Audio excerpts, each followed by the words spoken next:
Hi everyone, Eve fáilte go Haunted Hearsay, tá Caroline in Núnanáil agus is mis ben agus tá mé maiile a clia. Inniu tá Brian Weaver as ghostquest.net in our déanta ríis agus sinné, here we are. Thank you very much, Ben, for doing that in Gaelic. That was very nice. Beautiful. And we're welcoming Brian from America with us again. Brian, who is author and creator of ghostquest.net in America. I received one of his books today, which is a must-have for anybody that is into anything paranormal or ghosty. If you're visiting the States and you want to know where the ghosts are, this guy has it all recorded in this book. And they have The Haunting of New York. And what's the third book again? Yes, and the third book is the Folklore and Haunted Locations Guide, Massachusetts. So each one of those has hundreds of allegedly true haunted locations in it. Well, that's really fun to write, really fun to read. So well, I'm absolutely blown away by the amount of details, and it is just basically an index of everywhere that's haunted in America, which is fantastic, with a little bit of history and background. And I've seen, and all these books are available. We have the links up available to download from Amazon, or you can order them direct from Amazon. But eventually you'll have to come to Ireland and do some sort of book signing. Oh, absolutely. If I could go anywhere, it would probably be a hard choice between Ireland, England, and like Transylvania, Romania. Those are like my whole same day. Just do them all, right? You would just have to do the whole. I lived in England for years ago, and it's the most spectacular countryside. Stratford upon Avon. I lived about an hour away from that at one time in the 80s. And we used to literally drive down to Stratford upon the town itself, and you could wander in. You could then wander in and out of the likes of William Shakespeare's house, Anne Hathaway's house, and you'll go down then, and there's all these. I mean, it looks exactly the same as it did in the 1500s. This village is sort of like straight out of a picture box. The doors are so cool. Low. I'm only 5'3", and I had to bend down going in these doors. Whatever reason for such short doors. Maybe they were very short back in the 1500s. Yeah, that's what I understand. Yeah, because I guess nutrient deficiencies, people are just taller now because we have a better diet. The people back in those times would have worked a lot harder. And as you say, they wouldn't have had a proper balanced diet. So their bodies didn't develop the way we do now. Yeah, that's an interesting point you make about being overworked, because that's less you're burning all that energy instead of using it to grow. So that's a good point too. But do you remember Olga Korbut, the gymnast from the 60s and 70s, the famous Russian gymnast? No. She looked like a 10-year-old child, but she was actually 16 or something like that. Okay. She was fantastic. She won all the world. She was gymnastics. She won all she'd done phenomenal things we take for granted nowadays, but back then was absolutely fabulous. But it was to do with her training and the severity of her training that it stunted her growth. So she looked a lot younger, and wasn't developing. I don't know if she has done since, but I remember at the time that they were trying to say that they were maybe giving them steroids and things like that was affecting their growth. They were overtraining the children. Wow. I don't know if it's still the case now. You would never know. But I remember that scandal at the time, with Olga Korbut. But we digress. We're here for Haunted Hearsay, and we're here to listen. You're working on a new book at the moment. Yes. So I do have those 3 books we talked about. So I'm working on eventually making a new book for each state in the US. So 50 total books, hopefully. And I just started my most recent one, which is the Folklore and Haunted Locations Guide, California, which I had been delaying for a number of years up until now for a few reasons. One, because California is, that's where Hollywood is. It's, San Francisco, the Golden Gate Bridge. And I guarantee you, I haven't written about it yet, but I guarantee you the Golden Gate Bridge is super haunted. because people go there to commit suicide. Yeah, Very believe it. sad. I But absolutely believe it. yeah, it's the Brooklyn Bridge in New York too is said to be haunted for that reason. And so California, I put off. I didn't want to do it for a long time because it's super haunted. There's over 1,200 locations that I have indexed just in the state of California. Wow. And my largest book to date has been about 300 locations. So this is a big undertaking It for is. me. And I felt like I didn't have the research skills because a lot of these places are like really historic. And I feel like now I'm equipped to tackle it. And that's what people have been asking me to do for years at this point. So I said, you know what? Hey, why not? Well, And do you it's know been something? fun. I for one can't wait to see any more of them because I'm so impressed with what I've been looking at. I mean, there's so many more places that obviously, like here, we wouldn't have heard of, but we will now, and we're going to start addressing some of them as we go along, like, definitely. Awesome. But before we get started today, we were going to do a little bit on fairy folklore. Yes. Ben, now, to be honest, knows a lot more because he researched it for the time they were doing the film. But I did have a personal experience. I've never shared it publicly before, and Ben knows this. Oh, Do you have the pictures I do. I'm of gonna. Mulladuff? We're going to put them up because I want to show you where it is. This is when I first came here to live from Scotland. I was And excited to see these pictures because I think these are the pictures you mentioned to me on Twitter, and you were I going to think, make yeah, it me is, yeah. wait to see them. So, all right, let's see them. Right, we'll start with the first one is from outside my brother's front door, just to give you an overview of the road that I'm talking about. Yeah, but very quickly, when we first moved here, it was kind of an on the spur of the moment thing. My father was a musician, we used to travel, and we'd come here on holiday to the family home, which is this is over. See these trees here before we go any further. See those trees here. Now you only see in the top of those trees. See the big ones in the back. That's an actual hollow. That's like a wood, and that's just the top of some of the trees. But that's got a wee river running through it. It's got all the, it's gone down through a proper wood, and that's where the fairies are. That's one of the fairy places in Mulladuff. Now we came here to live, and to give you an idea, when we came here to live, it was my father's family home, which was an old thatched cottage. And so we'd come for the holidays. My mum was pregnant, and my dad decided we were staying here. So we ran wild, basically. That's actually just across from That's beautiful. My grandmother's house. And that was the entrance down to the hollow.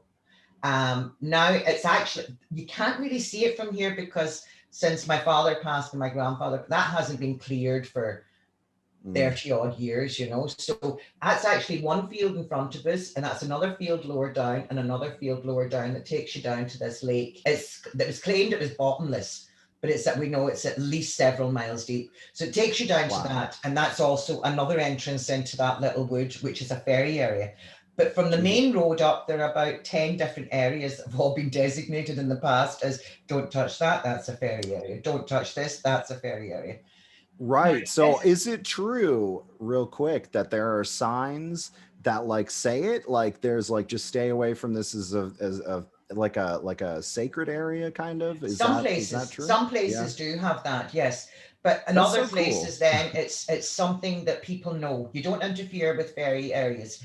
And if you'd build around it. You will build around, you'll find places like that in Ireland where you'll actually see like a holly bush in the middle of something that's built all around it, and nobody will touch the holly bush because nobody wants that kind of bad luck. It's been recorded. Yeah, it's been recorded. I've heard I've heard that it's bad luck. Yeah.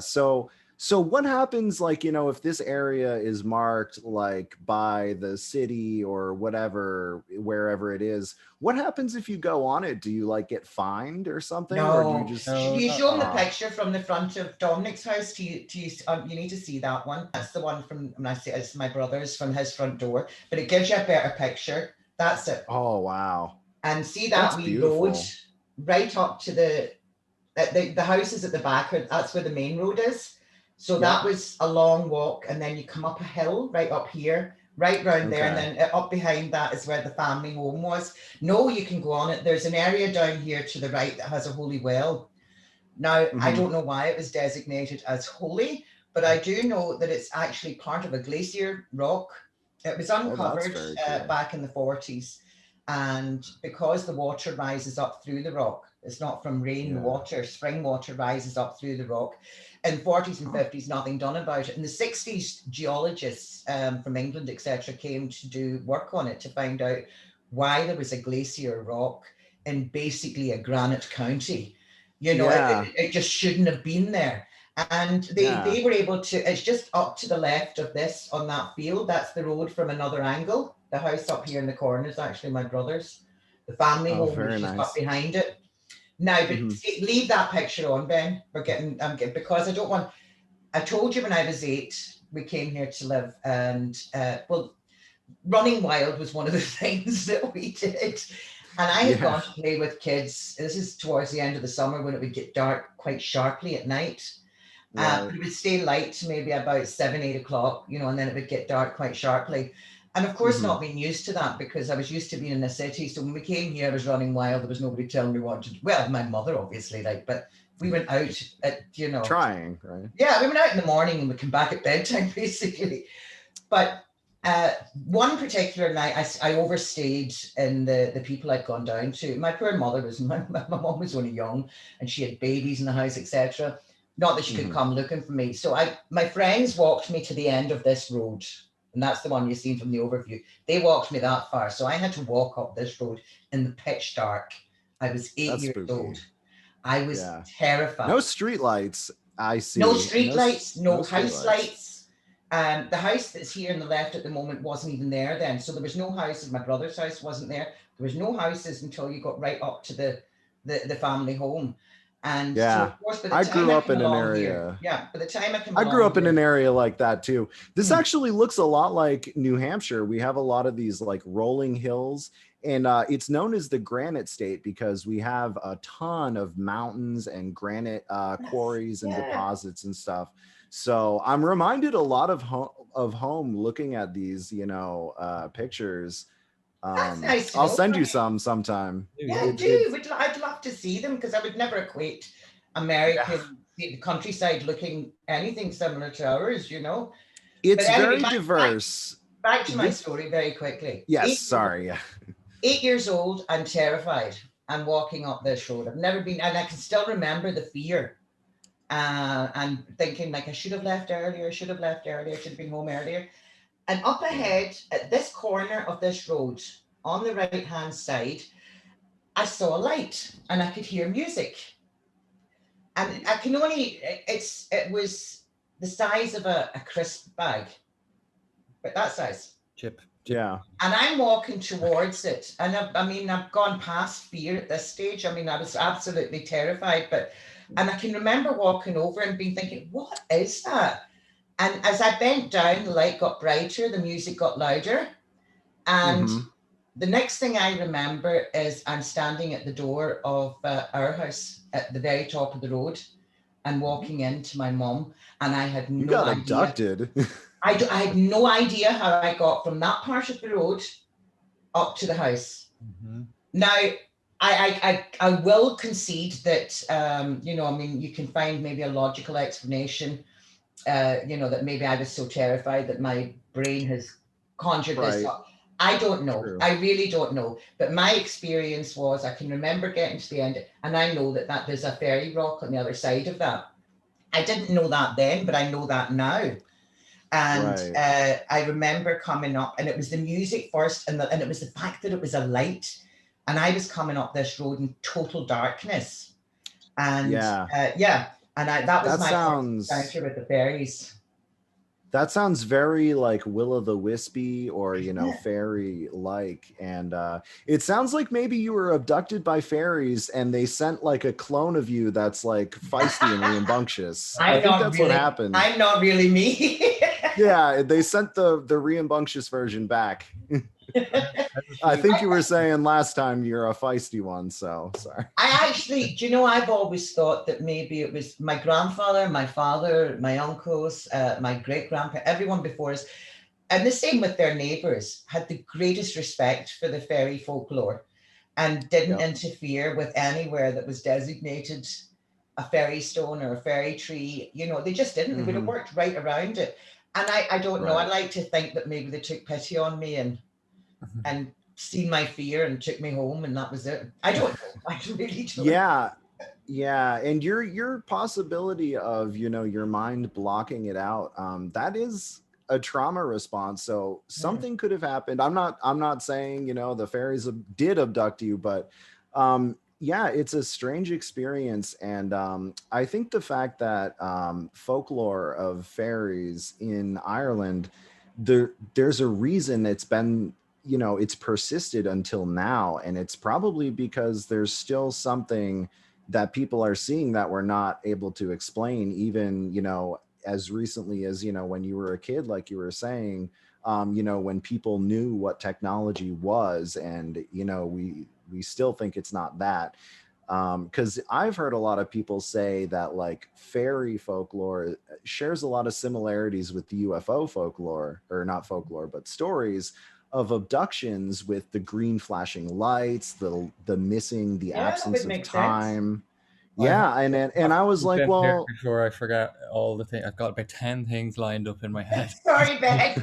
Go, Ben. You haven't talked at all. I know, sorry. The thing is, what you were saying there with the kind of link to abductions and that kind of thing, there's actually a link to potentially the ancient,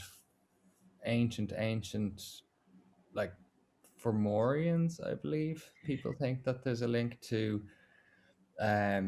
well, the Fomorians, I believe, were here before the Sumerians, because I was just going to mention something about the Sumerians. I don't want to interrupt you, Ben, so I'll let you carry on, and I'll do it afterwards. I was going to say, thanks for pointing that out, because I was like, what? Wasn't ringing a bell. I also have a few kind of anecdotes, but before I get into them, the fairy rings and fairy trees are very common things that are in the folklore that people believe. It's mainly in rural areas as well, because it affects rural life. If you have a tree growing in the middle of your field, for instance, by itself, they're generally known as fairy trees. And there's been stories that, or the superstition is that if you cut down the fairy tree, you'll get bad luck, or you'll lose a limb, or countless things can happen to you. There's been many recorded stories about things like that, where developers have gone into areas where they were told not to build or to cut things down, and ended up losing their businesses, and had, you know, lots of recorded stories of things like that. Sorry for interrupting. Oh wow. No, you're fine. And the other things, fairy rings are generally rings of mushrooms, circles of mushrooms, and you're not meant to pass the circle. You're not meant to enter the circle. And if you enter the circle, there is a sort of time shifting. It's like a portal or something. Yeah. To the other world, and if you do that, you might wake up, go in as a young person, wake up, come out as an old person, kind of thing. That would stink. Yeah, you've wasted your life basically in fairy. Yeah, it's the time thing. There's like their time differently. I just very quickly, what I was going to say about the Sumerians. The Sumerians, we know, came to Ireland, and I think that was after the Fomorians. And the one thing that they catalogued an awful lot of things, obviously, and the one thing they said about Ireland is that there was magic in the land. So they were aware of the fairy folklore in Sumerian times.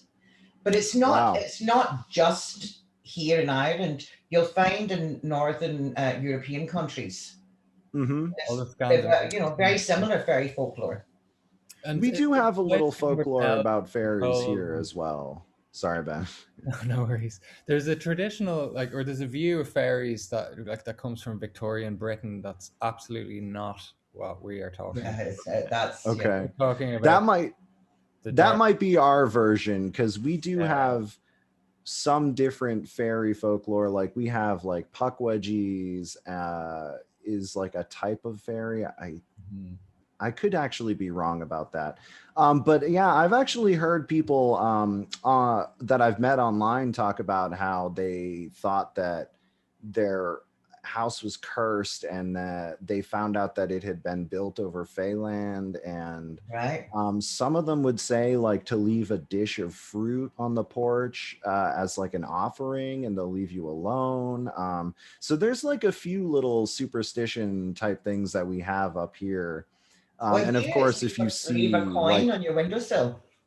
okay, Leave a what's coin, a I silver haven't coin heard for that the one. fairies. It's a good luck token. Do you know the Okay. story of changelings? Okay, wait, are those the ones that replace your children? Because that's what I was thinking when I was They're saying fair. Caroline was abducted and replaced. Sorry. I I'm do too like the know rest of my a mad little bit. family. So there's a Oh, okay. So maybe not. I have heard a little bit about that, and but also I'm sure everyone would like to know.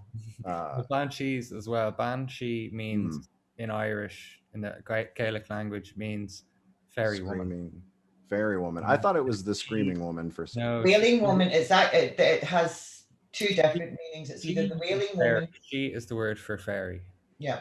and ban is the word for woman. So it's a fairy, but it's a sort of as we spoke about before, it's a signifier of death, and, Yeah. and changelings is that's sinister too. The changeling will swap your baby for a fairy and take your Damn. child to the fairy realm, and um, Alien abduction. then See, I'm just that's saying. I can understand that sort of link. and the I can mother then definitely I will don't know. I'm understand. not saying it is or it isn't. I think that's something you and Ben would know a bit more about than myself. I mean, I do have a fascination with it. And I know that I actually mentioned this to Ben before. I knew a girl years and years, it's maybe 30 odd years ago, and her partner was in the American Army. Well, I'm not sure, the Army or the Marines, but he was based in Hawaii. And at the time, they had the biggest telescope looking into space. It was bigger than the Hubble, etc. I don't know if that's still the case. But apparently, Hawaii and Cork in the south of Ireland here had the most alien UFO sightings. or the is it the FBI or the CIA have released footage of UAPs? Is that what they call them? Yes, Aerial unidentified aerial phenomena. UAPs is what UFOs are called now. But yes, the Pentagon, which is basically they run all our different branches of the military and our, national defense, Department of Justice kind of stuff. The CIA, etc., would be, their headquarters would be the Pentagon. Yeah. So I guess they have released some information. Yeah, I guess they've fessed up to what we've been seeing in the sky all along. And like I've never seen a UFO, but for someone like Ben who has seen one, or like I was saying earlier, I think before we started recording, I was saying my girlfriend had seen a UFO, and we live about 30 minutes from That's where right. the Betty and Barney Hill incident happened. Yeah. Maybe you could tell us a bit about that actual what happened there, so our viewers will know what you're talking about. Right. So yes, I forget that this is like one of those like super American UFO stories. Similar to the Roswell incident. I'm guessing you guys know that Yes, 1940s UFO crash, Area 51. And in this 1960s in northern New Hampshire, of all places. So you folks from Ireland, like if you look at a map of America, it's like almost in Canada, middle of nowhere. So one night in the late 1960s, a couple was driving back home from some event, and it was like a 5 or 6 hour drive, which if you live in the middle of nowhere like we do, you don't really think much of it. You're just like, we're going to visit some friends, see you tomorrow. I'm not even kidding. But yeah. So I guess they were driving home and they saw this light in the sky, and they thought it was actually like a spotlight from a helicopter or like a police vehicle. And it started getting closer, and they pulled over, and turned out it was a light from the sky. And they blacked out. They came to, I believe, several hours later, just kind of in a daze, kind of stunned, and they just drove home, and they got home, and I guess it didn't really come to what happened, but they had like that reverse the hypnosis therapy. Yes. And they, yeah, I guess they recalled details of being abducted by they described it as a flying saucer like object. They described like figures looking out of the window, I think flashing green lights, maybe some fairies here and there, who knows. Yeah, it seems like a kind of a similar setup. I can see that. I can actually see the link. Right. And you know, like, I'm not saying it's always UFOs. Like, I kind of keep an open mind to different things like UFOs, ghosts, fairies, all that stuff. But you know, the similarities are interesting. And one of the things I thought is that, you know, maybe that was just how they described it, because they didn't know what like they'd never seen an airplane before, so how would they know how to describe like a flying saucer with all these lights and like aliens in it? They're just like, I don't know, it was fairies. That's actually yeah, you have a very valid point there. And I'm not saying that that's what I think, but there are, you know, researchers who have made that connection, and I do think it's interesting. So back to my story. Sorry to get off track there, but so that Betty and Barney Hill UFO incident became internationally famous in America in the late 60s. And I live about 30 minutes from where that happened in the boonies of New Hampshire. And there's actually like a marker set up in the middle of the highway, like a big white marker saying, you know, on this date in 1967, I think it was, you know, Betty and Barney Hill were abducted by aliens. Yeah, it's so. And so to conclude my story, my girlfriend, who I've been together with for 6 years now, on her way home so she works overnights at a hospital. She's a nursing aide, and she was going to or from work. And I guess, you know, we have these winding highway roads, 1-lane highways, you know, out in the middle of nowhere. You won't see anyone out there. And I think she said around 300 yards above her, just this light flying, and she just, you know, saw it come and go. And, you know, not really a huge event, nothing really of note other than that it was a UFO, obviously, or something weird. I don't know. So, well, we have an area here called Malin Head, and Malin Head is the very most northerly point of Ireland. It's not far from here, maybe about 60 miles along the coast here. And we're up north too. It's the only, I mean, we get the Aurora Borealis along here. Very not cool. As strong as up at Malin Head. If you go up at Malin Head, you'd see it properly, the Aurora Borealis. But it's very sparse, very expansive. It's actually where they filmed whole scenes of the Star Wars movies, the last Star Wars movie. Oh, that's cool. Oh, I haven't seen the most recent one. Yeah, it was all a lot of the planets, whatever planet they were fighting on, they did that all up in Malin Head. Because I see how that works. Yeah, it's so this is where Michael, that we were talking to earlier, who's been on before and the show, has his own podcast, and we do have his details up, haven't we, Ben? Yeah. He's the one that had the experience seeing the UFO lights there. I mean, the fact you can go there anyway to see the Aurora Borealis. But so anything else would probably still stick out. But he's not the only one. There have been lots of sightings in that particular area, which I think is probably what drew George Lucas to the area. Yes, possibly. Yeah, quite possibly. I mean, the filming was finished here before most people knew that it had gone on, apart from the locals up there, you know, that kind of thing. It was on the radio towards the end of it. Lots of secrecy in the beginning, but I think it was the UFO sightings that probably drew. And now George Lucas is watching and he wants to rebut that. Please feel free to comment below, George Lucas. Exactly. Set the record straight. Share it on Twitter. I have two kind of similar.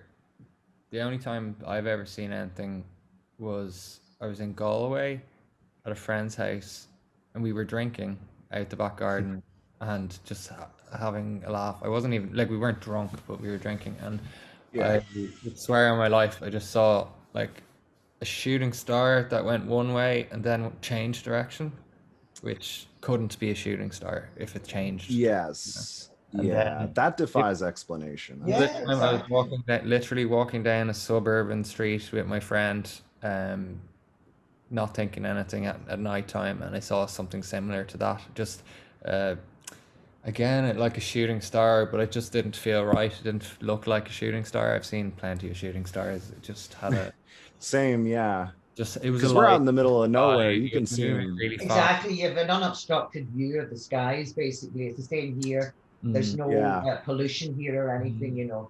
They always it's say when you look lovely. out my back window, the nearest pollution point to us is Boston. Oh God. Because there's nothing between here and there, type of thing. I Yeah, think that's the first place you hit land if you go straight from here, basically. yeah. But To give very, you some actual perspective of, there's a mountain uh, that's on the Appalachian Trail, probably about 60 miles from Boston, Massachusetts. I don't know if you meant Boston, Ireland, if there no, is any, no, but there is no Boston here. I meant okay. Boston, All right, all right. Massachusetts. Wasn't sure if I was just bad at geography there, which I am. But yeah, so me and my friends used to hike this mountain. It was North Pack. North Pack Monadnock is the name of the mountain. It's a Native American name, and from the top of it on a dark night, you can actually see 60 miles. You can see the skyline of Boston illuminated against the sea line on a not cloudy night. If you bring binoculars, like, you can see the silhouettes of buildings, and you can see Wow. the headlights on the highway just swirling down. It's breathtaking, honestly. I I can love imagine. living in the middle of nowhere. I'm the further away from people I am, the better, I feel like. I'm very much the same, and I know Ben wants to be the same. Yeah, that's me next. Yeah, Come to New Hampshire, Ben. yeah, and I live in as it's what you'd call the boonies here. The shtick. And Same. that suits me. I actually went shopping yesterday, and that's why anyway, I We went have to shopping plan our yesterday day. in We have to plan Letterkenny. our day around it, because it's like a 45-minute drive to, like, the grocery store. So we do the groceries, hit the pharmacy, all that stuff in the Well, same day. my big 'cause- shop is Letterkenny or Dunlow. Dunlow now is half an hour away, or Letterkenny's 40 minutes, 45 minutes. And yesterday I went to Letterkenny, and it was, as I say, doing a big shop. And I couldn't believe after 5 minutes of everything being opened again, how much I missed the COVID restrictions. And we've only just stopped this week. We're only coming back in. We're still at level 3 here, so there's still like queuing up to get into places and keeping your distance. But I couldn't believe after being out in this, I thought, oh, I kind of missed the fact that it was a ghost town the last time I was here. Please still stay 6 feet away from me. Yes, yes, very much so. Keep your distance, please. Yeah. But Ben, you were saying do you have another UFO So I story? actually was talking to my friend Anthony today, somebody that Caroline knows as well, and his mother has had an experience with a banshee in Dublin where she was a child and she thought she saw a banshee and it's the forewarning of death as well, so somebody died at the same time. And then he reminded me that when we were doing research, we travelled all around Donegal, which is the county Caroline is in, and that's where Caroline's at. I remember. We put a notice in all the local newspapers asking for stories, and we went and met people, randomers, and a lot of the people were quite old. And one of the people we met in a town called Frosses, this kind of strange name, was this little old lady and this little old man, and it was a bit Hills Have Eyes, if you know what I mean, like super. It is a bit weird up that direction. How to explain it? There are areas like that, like 10 minutes from me if you take the wrong turn. If you take the wrong turn, yeah. But if you drive through the street and you slow down, everybody stops to look at you. Yeah, exactly. So this is one of these places. Oh yeah. And we went into this lady's house, and she told us a story that was extremely similar now that I've heard your story, Caroline, about seeing tiny little folk with lights and hearing music. Really? Yeah, and this lady was. I've heard stories like that too online. I mean, that sounds fantastical to me, but if you actually witness that, then and you believe it, then I mean. I've never shared that story publicly before. Ben is aware of it, and various friends are aware of it. And I appreciate it. And the reason I didn't share it publicly before, because I'm a bit out there as it is and a bit eccentric. And I've already got a wee fairy village outside my front door. I will take pictures and show you. Oh yeah, And I'm actually building a fairy garden out the front. That's what I was hoping you were going to show pictures of, actually. No, because I I've been haven't wanting finished to see that it. yet. I haven't. That's still. I'll take pictures of the wee village I have, but I haven't Yes. finished it yet. I have all my bits and pieces got, but I haven't finished it yet. It's like that Kevin Costner film, "Build It and They Will Come." That's what I'm hoping for. You should set up like a trail cam, like a motion outdoor cam, and see if anything weird happens at night. It would be cool. Yeah, leave some fruits out. Or I could sit out with a bottle of wine and a torch. That might get you better results. I feel like if I were a fairy, I'd come for the wine. You never Stay for more wine. Yeah, but back to the UFO thing very quickly, because you were talking about it and people seeing it. In Europe, for instance, we've had sightings that I see. I've discovered recently, following the likes of yourself and other people having joined Twitter, that the Americans get a very different news of what's happening in Europe, Asia, or Africa than we do. That's true. I've actually seen it firsthand this last week or two, things that have been said in American news that I was just flabbergasted. I think that's not the news we are getting here. But very, very quickly, there was sightings above Moscow. I think it was in the 70s. I would really need to look this up, but it was a lot of nuclear countries. Yeah, it was 3 on UFOs in the sky that moved at the same, they were doing these formations. But the photographs that were taken, it shows you the people stopping in Red Square, like hundreds of thousands of people stopped and seen this. It flew above the city of Moscow. And apparently it hung around. You're not talking a few minutes, maybe 5 minutes, 10 minutes, and moving in formation. And so there are pictures. You need to go online. There are pictures available, but there was never an explanation given. Right. Well, in America, they would have just said those are weather balloons. I think so that reminds tried me to say it was something, but it was like thousands of people seen this. We know you don't have that technology, Right. So during World War II, there was the Battle of Los Angeles, and not a lot of people have heard this one. But I think this was the early 1940s. World War II was still going on. I guess above Los Angeles, people started seeing lights, and they were like doing formations. And so they got all these anti-aircraft guns and started trying to shoot them for almost an hour, just blowing them up with flak guns and all this stuff that they didn't manage to get any of them. And then they were just like, yeah, it was just weather balloons. And everyone was like, okay, makes sense. So that happened in America. And I will agree with you that Americans have some weird news. I try and go to like... I'm not saying our crowd is any better. We get an awful lot of censored news here as well. But I genuinely think that your news is a lot of propaganda. It's targeted to us. Yeah, it's more of like a lot of propaganda and censored. These are not like business. Do you have anything else that you know on UFOs? Is that a subject that you would think of doing? Well, not on UFOs particularly, but I wanted to ask, do you guys consider leprechauns to be fairies? Because I was reading that fairies are considered to be like, leprechauns are considered to be earth fairy spirits. Is that true? I'd go as far as to say that leprechauns aren't even a thing here.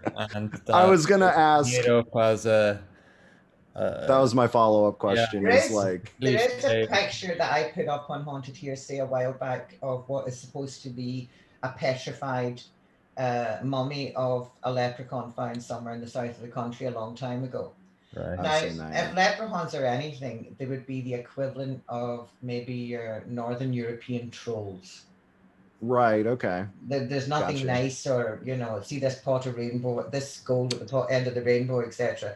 I don't know that I believe in them, but if I do, I don't think they're part of anything nice. Yes, I feel like come out of a cultural thing where Like It's commercialized. we were going to make a film. We did one about the Banshee and we did one about the fairy, Fairies. but the next one was actually about a leprechaun shoemaker, and the Aren't they always? yeah, and the idea was like they're a trickster fairy or a trickster kind of thing. So Right. I suppose that there's elements of Because that's leprechaun. kind of, yeah, like that's how I understand them. Like the kind of version that we learned about in grade school for St. Patrick's Day was like, they lead you to the pot of the gold, or sorry for the bad accent. I hope that Right, didn't are offend you- you No, that's guys. actually not bad. But like, Yeah, yeah, well, I you feel know, like I it's a know I've seen all the American commercialized. movies that that sort of have given a lot of people the leprechaun stories and the fairy stories, the little people, etc. Yeah. But I don't no. I think you find most Irish people with the leprechauns. It's like don't know. Fairies, not so much. Fairies, you tend to have more people believe in fairies. The Right. leprechaun, if anything, it would be something you wouldn't. It comes from a darker. Really not the Hollywood version of the wee guy Right. in the green and red suit with the black shoes. Sort of The I'll have the crack with you. Yeah, it's like Yeah, the commercialized version of like Valentine's Day compared to like the he's actual well, that Brothers leprechaun Grimm is the fairy Hollywood tale. version. It's Yeah, not an it's Irish version; it's a Hollywood version, and it has come back to us. Don't get me wrong. I mean, tourism, they do try and mhm, sort of like use it as it were, but Oh, Ireland is it's, like, gotcha. it's like not yeah, part of Irish everyone- folklore as such that we would consider, if you know what I mean.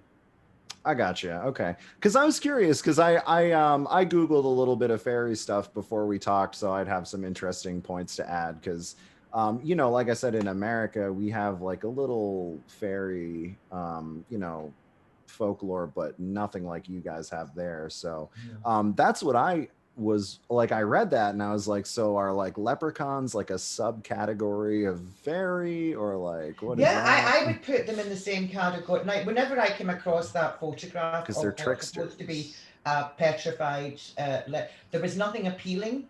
There was nothing adorable about it. It was, It had fangs, didn't it? yeah, everything about it was horrible. But it would also remind you of older pictures of what Northern Europeans would have referred to as trolls.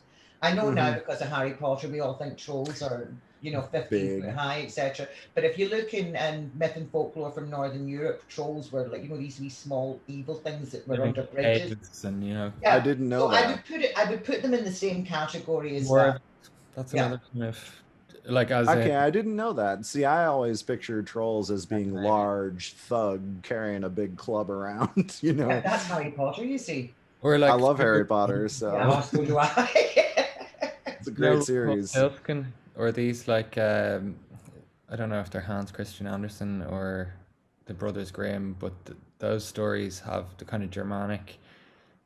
Germany has trolls and that sort of Okay. Yeah. Well, the gremlins Brothers living under Grimm, bridges. their Yeah. stories are sort of, I'm terrible for interrupting, sorry. The No, it's Brothers fine. Grimm, big fan. Their stories weren't originally, like fairy tale, like children's stories. They were horror Yeah. stories to keep But they children at home and make them behave themselves. yeah, like Hansel and It was Gretel based and on an ancient folklore even then. Mhm. I mean, Hans yes. Christian Andersen was more the sort of like, make it fun for kids type of thing. The Brothers Okay. Grimm, they were going around to Yeah. put the fear of God into people. They were going around telling stories that when you think about it, were Yeah. really awful. Like people getting Yes, eaten and. yeah, I saw a really funny like internet meme the other day, and it was like the Disney version, and it's like a picture of the Smurfs in their Smurf village, and then it's like the Brothers Grimm version, and it's like everything's on fire and everyone's dead. Yes, It's exactly. just like it's so true, and it cracked me up. Yeah, It was well, so the funny. people, I don't know, I think it would become the more developed, the more this, I was going to say the smarter we become, but I don't know if that's the case. The more developed and the more technology that we have nowadays, people, it's not so much, they're just kind of closed off to a lot of things. And everything Yeah, become, I've noticed in the last few years, as opposed to things being connected to folklore in your own country, and this is everywhere worldwide, everything is now, if it happens, oh, that must be a ghost, it's a paranormal, everything there's is, an explanation for everything now because we yes, think we everything's a think we're different smarter. genre.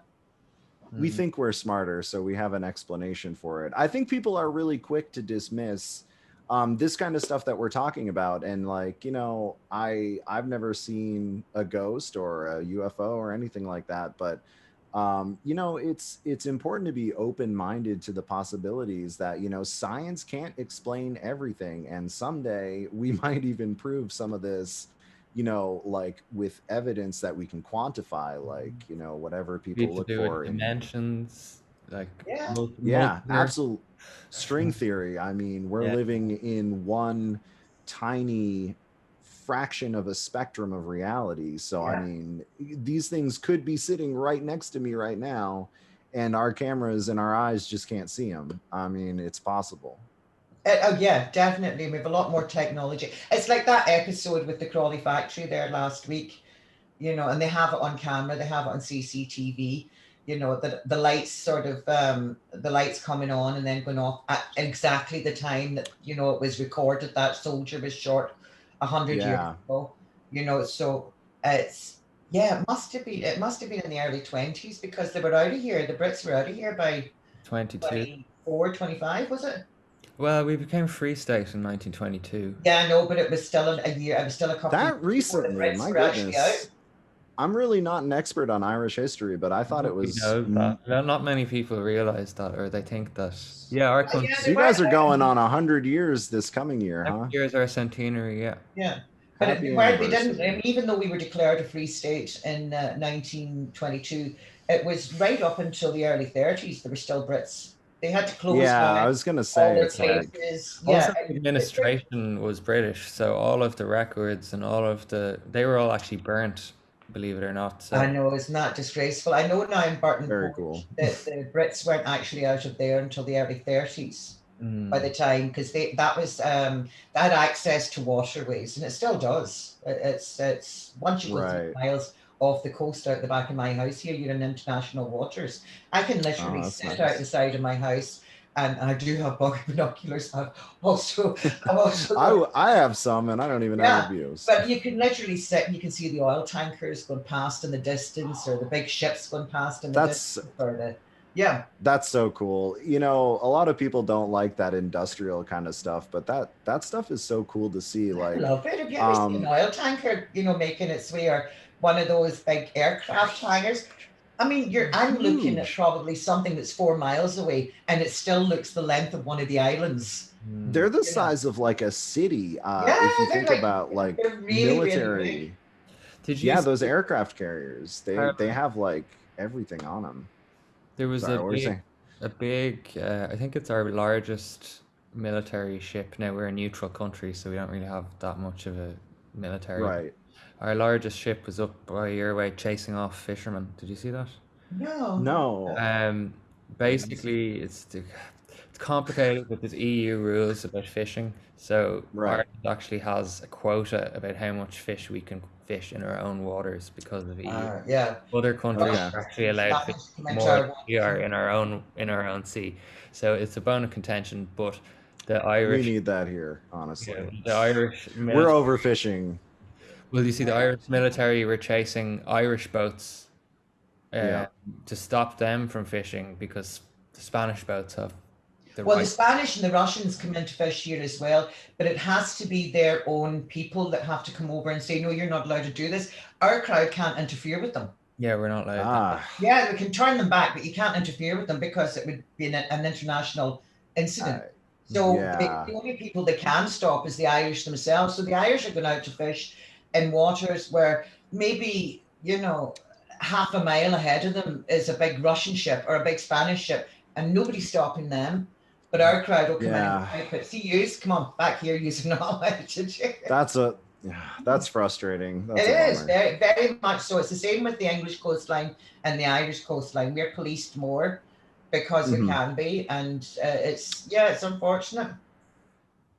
Well, from like a biology perspective, we do similar stuff in America because people will hunt deer here a lot, and like you're only allowed to get a certain number. You have to have a permit, and they're like, Same here. okay, 1 million people are hunting, and they take into account like the deer populations and stuff like that. Because if they don't let you kill enough, the deers they multiply ridiculously, and then they kill themselves off because there's nothing for them to We eat. have them here in Donegal, and I don't know about recently. I haven't heard about it recently because we do have a few gun clubs in Donegal, but they did have a season where they were allowed for several years to go in and cull the deers. I mean, if you're driving to work in the morning, etc., you have to be very careful. You wouldn't be speeding over the road because you just never know when a deer or a family of deer are going to jump out in front of you.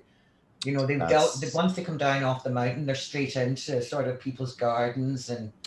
Oh yeah. We used to have them going through our backyard. We just moved a few months ago, but yeah, we'd have deer. When we first moved to Vermont, we had a black bear that was going through the neighborhood and taking down people's bird feeders and just like nomming the bird seed and stuff. And that was like 20 feet from the house. I mean, you walk out and it's dark in the morning, you very well could come face to face with a bear. Oh, God almighty. That's a great area. I love it. I've seen moose running down the road. It's great. I love it.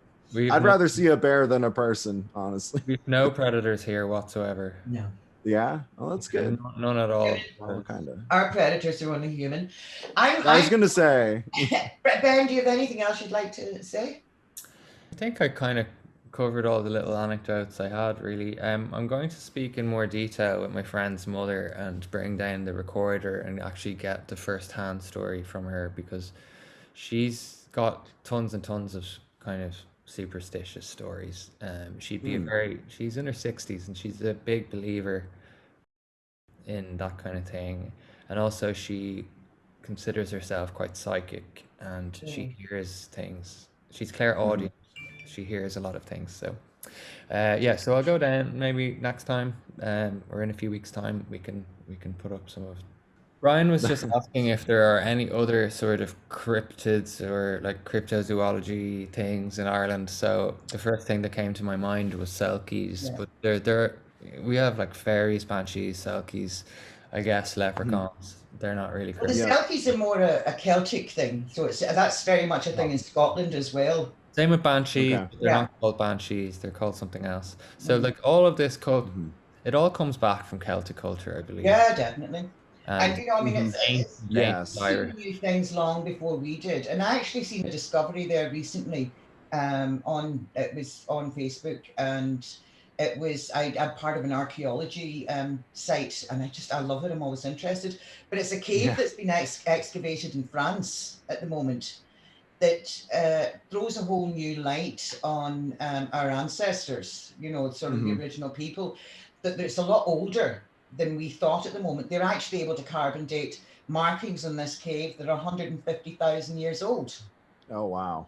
Now that's pretty spectacular. Yes. You know, so we're around a long time. Our folklore, our magic, and our fairies, the same all over the world, are around a long time. Right. Yes. And that's another thing is like these folklore tales they carry on from culture to culture, similar to like mythology, like Greek and Roman mythology is all very similar. You know, a lot of their stories and, you know, folklore tales are similar, and like European folklore kind of carries over to America. You know, we have our own little adaptations.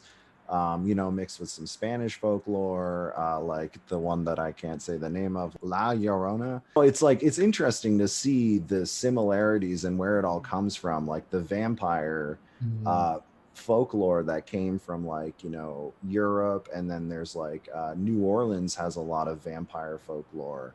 And there's vampire folklore precedes the Vlad the Impaler stories. Yes. Yep. Then what we know of the kind of cliche Dracula is Bram Stoker, who is an Irish playwright. So right, and that was the 1930s. Yeah, we have a Bram Stoker festival every year in October. I think it's amazing. That's so cool. They do all sorts of there's an island in Alpha Venice, and Ghost Adventure actually done a program on this island. It was like a leper colony. But amongst the graves on this actual colony is one that where the person was decapitated and they filled it with stones and a big stone, you know, it was this guy was never getting up again, but it was because they believed he was a vampire. Oh, wow. Yeah, so that's Yeah. back in the 1400s. Okay, yeah. Yeah, Yeah, was that the Plague Island? Like they would send the plague yes, to victims? send people that Okay. were all, you know, any I sign. think I saw that episode of Ghost Adventures. That was a really good one. Yeah, well, I've actually read into it. If I see something on one of those programs I like, it's like you said, Yeah. you never take one opinion. I've always said, Yes. I'll never take one opinion from one book. I'll read 5 books and find the common denominator. But Exactly. I did, that was something that interested me, not so much about the lepers, because I was well aware of the way people were ostracized because of being sick. There was actually one in Canada, I believe, as well. Oh, maybe, yeah. Like a town where people were put to because they had leprosy and they were just left. They weren't even looked after. They were just left to fend for themselves. But it was the vampire one that intrigued me. And then you've got that, where's the castle in Europe, that queen who she notoriously killed. The one that drank or bathed in the blood. Oh, she used to bring in, Elizabeth used to bring in Bathory. virgins. She killed something like 140 young girls. And Yes. she would bathe in their blood and she would drink their blood. That was Elizabeth Bathory, and that was in, I want to say Romania, but I don't think it was. No, it's one of those countries. It's one of those Eastern Bloc countries, I think, but I don't think it's Romania. Yeah, I don't either, but that's just the one that comes to mind because of the other Dracula stuff. I forget. Hungary. Hungary. That's where it was. Yep. Yeah. She was Hungarian, the Countess. So, I mean, it predates the, you know, before we had the sort of like Bram Stoker and, you know, the sort of, I'd love to pick your brain about everything. I'm absolutely so happy to receive this today. Yes, I'm so glad you got it. I'm glad you got it. It's awesome. Ryan, we thank you so much for coming on and joining us again. It's been brilliant. Absolutely. The time flies in. We're going to get you back on again. I hope you're keeping well. Yeah, I'm I'll trying send to. you on pictures after this of my little fairy village outside the house. Yes, and I'll definitely will. When my garden's finished, everyone will get to see my wee fairy garden. Definitely. Yeah, yes, so I would love to. Thank you again, everyone, for joining in. And don't forget to like, share, subscribe, all of the above. And from Donegal, from New Hampshire. From New Hampshire. Thank you guys again so much for having me. All right. Okay. Listen. Thank you. Hawaii from all of us. Thank you very much. Right. Good night.